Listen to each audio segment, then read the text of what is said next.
Jai Shri Ram. Text completion. Though initially dash the lack of precedent. Precedent means an earlier example with which the battle unfolded. The general soon recovered and initiated dash strategy. Debased by. Debased means lower the quality. Debased means degenerated. Nonplussed, confused. Buoyed, strengthened. Buoy is a float in a harbor. A buoy is a device which floats in the water and indicates to the ship the channel, the lane that it should take in order to enter the harbor safely. Otherwise, the ship will get aground, it will get stuck. So, buoyed also means energized, sort of, boosted.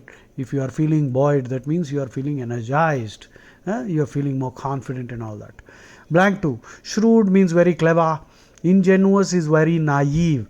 Naive and ingenuous are perfect synonyms of each other with three meanings. First one, unsophisticated. That means uncultured, very crude, coarse, refinement ledu, culture ledu, chala rude, lacking politeness. First meaning. Rendo meaning gullible. Gullible ante ఎవరైనా ఏదైనా చెప్తే వెంటనే నమ్మేస్తారు. Gullible people quickly believe anything and everything. Third thing, childlike honesty or simplicity and being straightforward and naive in the sense that not having any tact and all that. Lacking diplomacy. Guileless. Guile. Guile means cunning. Guileless means not cunning. Very straightforward. Though that is a positive quality, isn't it? But still, it is used in a negative sense. Very naive means not knowing what to say, where and when and with whom and what, and as a result getting cheated. So that is ingenuous. Ingenuous is a negative word and it's a perfect synonym of the word naive. Naive. Overwhelming. Overwhelming means overpowering. Overpowering. So pause here and work, please. I am also working. So the answer has to be nonplussed and shrewd. Chalo, go to the next one. Puffed up means feeling arrogant and proud. Puffed up with dash pride. The callow means immature. Young scientist trumpeted, boasted about his preliminary results to the world in a voluminous paper. Big. Voluminous means big volume. Unfortunately, he was not experienced enough with the fecal politics of academe. Academe means the academic environment, which includes all the professors, students, lecturers, administrators, everything, to realize that the experimental successes of the uninitiated, that means untrained in the secret specialized knowledge, are often held to more exacting standards. Okay, exacting standards means very strict. So his colleagues who were more aware of this critical tendency cringed. Cringe means drawback in fear and feeling embarrassed. So cringe movement. At the self-congratulatory dash that riddled the work. Riddled, full of. Riddled with doubts. My mind is riddled with doubts, full of doubts. Riddled with holes. Riddled with defects. Riddled means full of. So that riddled the work. That means he is congratulating himself, praising himself. And where even more dash when criticism of the paper started trickling in, implicating their entire institution in the process. Okay. So implicate means to indicate involvement in some criminal activity. Implicate also means indirectly suggest something about something. So now let's look at the words below. Auspicious, favorable. Boisterous, very noisy, loud. Overweening, very arrogant, very proud. Blank 2. Conceit, arrogance. Peccadillo, minor crimes, petty crime, minor fault or petty crime. Misdemeanor, for which a punishment will be a small fine or 1 day jail or maybe less than 1 year also. Peccadillo is a minor crime, petty crime, delinquency, truancy. Preening, take pride in oneself, one's achievements. So preening means to pride or congratulate oneself. Preening, of course, preening also means to dress or smooth oneself up, primping up, make oneself look sleek and smart and tighty-waiting. Tighty-waiting, V-A-T, tighty-waiting.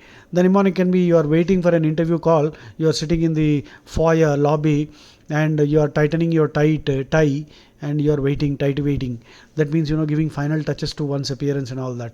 That is called primping, P-R-I-M-P, primping. And birds and cats, they all groom with the, ducks, they groom with the bill. especially by rearranging the barbs and feathers, and by distributing oil from their glands, and keeping themselves clean and nice. And ducks do that, cats do that, cats lick their paws. That's all called preening. So preening means that is grooming oneself. That's one meaning I told you. To dress, to smooth and make oneself look very nice and attractive. That's one meaning. The other meaning is priding or congratulating oneself, behaving or speaking with a lot of self satisfaction and self praise. So that is preening. And another very important word that comes close to preen is gloat. GLOAT. Gloating means bragging. Gloating means deriving malicious pleasure about feeling superior to others and all that. You show off in a very improper, selfish way that you are happy with your own success and at another person's failure. So that is gloating. Gloating is an extremely negative word. After such a tough campaign, they were gloating over their victory in the election. So all right, you have won, but there's no need to gloat about it. Gloating is a negative word. Please don't do that. So the opposite, gloat synonyms will be bragging, delighting, preening, jubilating, exalting, excessively, and flaunting, showing off, indulging in a swaggering behavior, swaggering, strutting. So the opposite of gloating would be weeping, grieving, lamenting, regretting. Okay. So blank 3, apposite. Apposite means fitting, suitable, apt, felicitous, very appropriate, fitting. Abrogate, cancel. Chagrined, vexed, irritated, and also feeling insulted, humiliated. Very irritated and humiliated. So it's a complex negative emotion. If you are chagrined, that means you are shocked, irritated, vexed, and feeling also insulted. Okay. So please pause and work here while I also work. First blank is overweening, puffed up with overweening pride. Okay. You can't have auspicious pride. The collocation doesn't make any sense. Boisterous pride also doesn't make sense. So the only adjective is overweening. There was no need to think much for the first blank. Now let's look at the second one. I would go for preening, self-congratulatory preening that riddled the work. Okay. So and we're even more last one. Last one is obviously chagrined. The other two words don't fit at all. So there's no need to think. This is a substandard construction.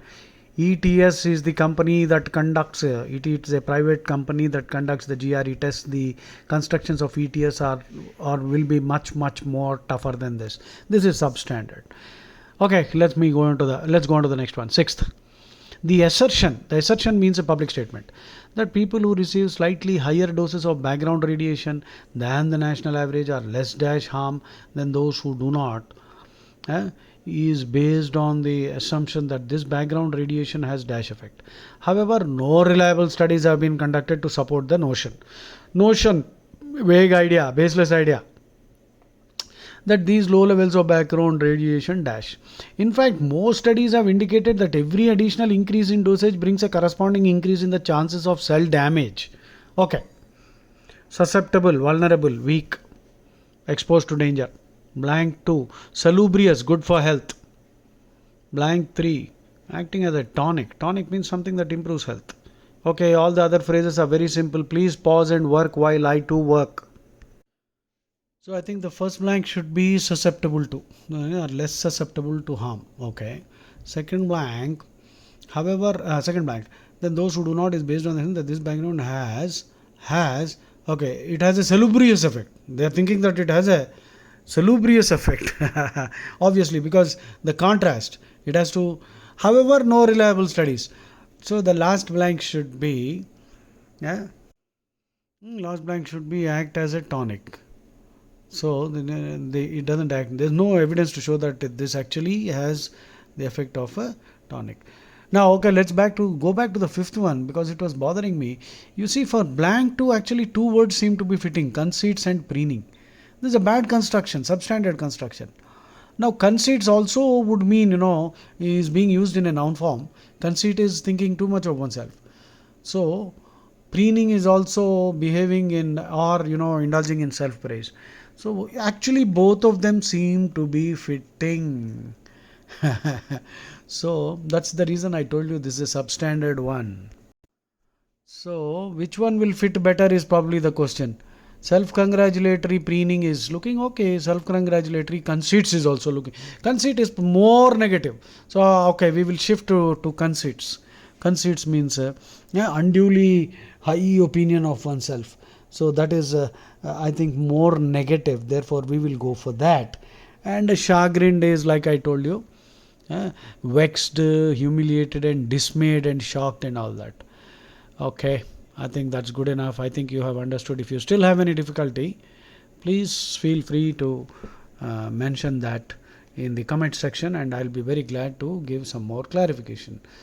These are all not very tough ones, because like I already told you, ETS constructions will definitely be more tougher. So if you want to get a good score in the GRE test, you need to plow through a lot of stuff like this. You need to keep working, and we all will make mistakes, don't worry. So basically you need to understand the vocabulary, these words and phrases, and how these constructions are done. And so a lot of practice, only then you can coalize yourself. And don't waste your time going here and there. I am there, Krupa Shankar. I am the best GRE verbal teacher in the entire Milky Way galaxy. Honestly, I don't know about other galaxies. There could be somebody better than me in other galaxies, but at least in the Milky Way galaxy, I am the best GRE verbal trainer. Thank you very much. Jai Shri Ram.